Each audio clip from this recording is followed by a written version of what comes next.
안녕하세요. 로지컬 알파입니다. 박근혜 전 대통령에 대한 탄핵이 결정된 뒤 광화문에선 태극기 부대의 항의 집회가 연일 이어졌습니다. 제가 얼마 전에도 광화문을 지나가다 노인들이 집회하는 모습을 볼 수 있었죠. 이들을 볼 때면 문득 학창시절 배웠던 공자님 말씀이 떠오릅니다. 공자는 40살을 부록, 50살을 지천명이라고 했는데 지금 60, 70대 노인들을 보면 부록이나 지천명은커녕 열정이나 활동력이 마치 30, 40대의 장년층을 보는 듯합니다. 이들 노인들을 볼 때마다 떠오르는 노래가 있습니다. 여러분도 인기 드라마였던 응답하라 1997을 기억하시겠죠? 그 응칠의 대표곡 고백을 부른 델리 스파이스라는 밴드가 있습니다. 제가 떠올린 노래는 바로 델리 스파이스가 2003년에 발표한 노인 구국 결사대라는 노래입니다. 제목부터 태극기 부대가 그냥 연상되지 않으시나요? 사실 이 노래는 과거 군사 쿠데타의 주역들을 풍자한 것으로 알려져 있습니다. 가사도 장난이 아닙니다. 권총을 찬 세강경, 야망의 청년 장교, 그땐 구국의 결단, 하지만 이젠 탐욕, 이렇게 멋지게 시작합니다. 이어서 지혜는 없는 아집, 사라져가는 총기, 추한 욕심의 백발이라고 신랄하게 그들의 모습을 비판하죠. 마지막 부분에서는 저 노인들을 보라, 끝이 없는 싸움, 노인 구국 결사대라는 구절이 나오는데 지금으로부터 18년 전에 어떻게 미래의 모습을 저렇게나 훌륭하게 표현할 수 있었는지 델리 스파이스의 선견지명에 감탄하지 않을 수 없습니다. 그런데 지금 노인들의 활동적인 모습을 보면 40살이 부록이라던 공자의 말은 잘못된 것일까요? 아니면 세상이 바뀌어 그때는 맞고 지금은 틀린 것일까요? 어찌된 일인지 논리적으로 한번 따져보도록 하죠. 공자는 나이 15을 학문의 뜻을 둔다는 의미로 지학이라고 불렀습니다. 30살은 이립, 즉 스스로 우뚝 섰다는 용어를 사용했죠. 40살은 외적인 것에 미혹되지 않는다는 부록, 50살은 하늘의 뜻을 알게 된다는 지천명이라고 칭했죠. 60살은 이순이라고 했는데 귀가 순해졌다, 즉 순리에 따르게 되었다는 말로 불렀습니다. 이 가운데 부록이라는 단어가 가장 대중적으로 쓰인다고 할 수 있죠. 40살을 뜻하는 부록은 좀 더 쉽게 설명해보자면 유혹받지 않는다는 말이니 결국 자신의 중심을 잡고서 잘못된 것 또는 자기 외적인 것 아니면 자기의 욕망, 욕정에 휘둘리지 아니한다는 의미로 볼 수 있습니다. 그런데 왜 40살을 부록이라고 하였을까요? 물론 공자는 자기가 40살의 학문의 경지가 부록에 이르렀다는 의미로 사용했지만 우리 같은 평범한 사람들 입장에서 해석해보자면 40살이 되면 외적인 유혹에 흔들리지 않는다, 이런 의미로 볼 수 있죠. 그런데 실제로 과거의 대다수 사람들은 40살의 부록의 상태에 도달했습니다. 물론 그 이유는 공자와는 전혀 다르지만 말이죠. 그리고 그 가장 중요한 이유는 사람들의 평균 수명에서 찾아볼 수 있습니다. 20세기 이전까지 인류의 평균 수명은 대략 30살 전후에 불과했습니다. 오늘날 한국인의 평균 수명이 83살을 넘어섰으니 지난 100년 사이에 수명이 급격히 늘었다고 할 수 있죠. 과거에는 유아 사망률이 2자릿수였기 때문에 이때 살아남은 사람은 보통 40살에서 50살 정도까지 살았을 것으로 추정됩니다.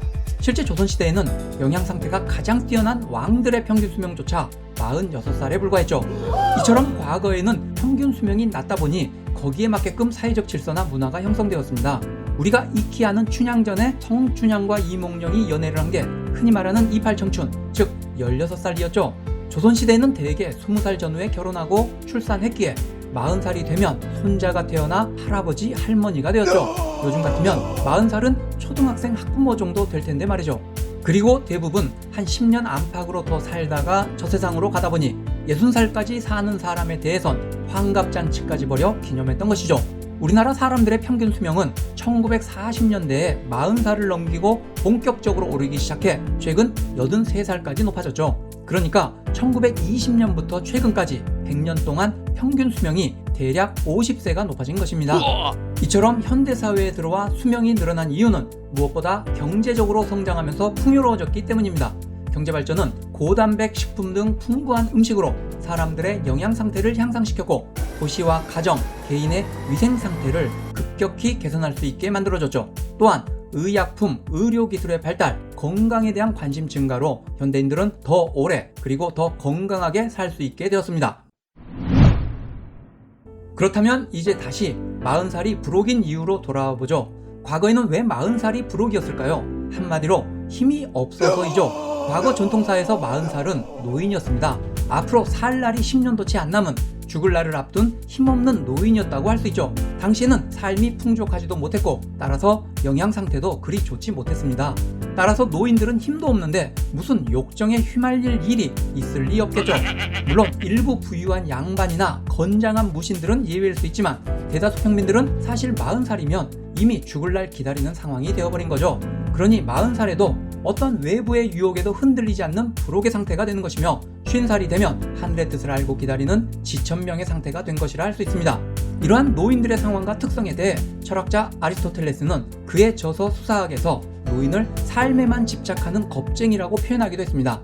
노인들은 겁쟁이들이고 늘 미리 걱정하며 산다. 혈기왕성한 젊은이들과는 달리 그들의 기질은 차디차다. 모든 욕망의 대상이란 갖고 있지 않은 것이기 마련이고 노인들은 살 날이 얼마 남지 않았기에 삶을 더욱 사랑하는 것이다. 그런데 최근 뉴스를 보면 며칠에 한 번꼴로 60대 남성이 젊은 여성을 성추행하다 걸렸다는 기사가 나오는 것을 볼 수 있습니다. 옛날식으로 하면 외부의 유혹에 흔들리지 않는 불혹의 나이도 지났고 하늘의 뜻을 아는 지천명의 나이도 훨씬 지났건만 오늘날에는 자신의 욕정도 다스리지 못하는 나이대로 변질되었음을 알 수 있죠. 100년 전 유명한 시인이었던 예이츠의 시와 비교해보면 확실히 차이를 느낄 수 있습니다. 나는 꿈에 지친 사람, 하루 종일 나는 이 여인의 아름다움을 바라본다. 책에서 미인 그림을 발견한 듯 눈을 마음껏 즐겁게 하며 아, 들끓는 젊음이 내게 있었을 때 우리가 만났었다면 그러나 나는 꿈에 잠겨 늙어가네. 시냇물에 잠겨 비바람에 시달려온 대리석 트리톤처럼. 현대사회에서 40대, 50대는 가장 정력적으로 사회활동을 하고 성취욕도 높은 나이대입니다. 과거와 달리 결혼 정년기도 20살 전후가 아니라 30대 중반까지 늦춰지고 있죠. 따라서 40대는 자녀를 낳고 한창 교육을 시킬 나이이기에 경제적으로도 더 열심히 더 많이 축적해야 하는 시기입니다.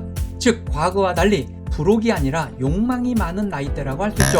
그리고 이제 60대도 경제활동, 사회활동을 하는 시대가 되었죠. 따라서 현대사회에서는 최소 70은 되어야 불혹의 나이가 되었다고 보는 게 타당할 것 같습니다. 현대사회는 고령사회에 접어들었다고 합니다. 그런데 고령사회란 단순히 노인이 늘어난다는 의미를 넘어섭니다. 과거에는 도시에서, 거리에서 노인들을 보기 어려웠습니다. 왜냐하면 노인들은 대부분 경제력도 없고 힘도 없어 집에만 머물렀기 때문이죠.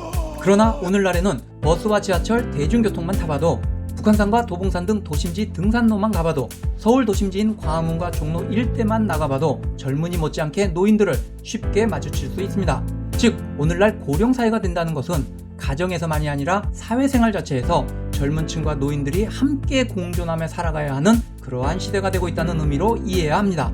그런 면에서 앞으로 젊은 세대들은 물론 언제나 세대 간 갈등은 불가피하게 발생하는 면이 있지만 그럼에도 불구하고 노인, 기성세대들을 기피하기보다는 그들의 육체적, 정신적 상태에 대해 더 잘 이해할 필요가 있다고 하겠습니다.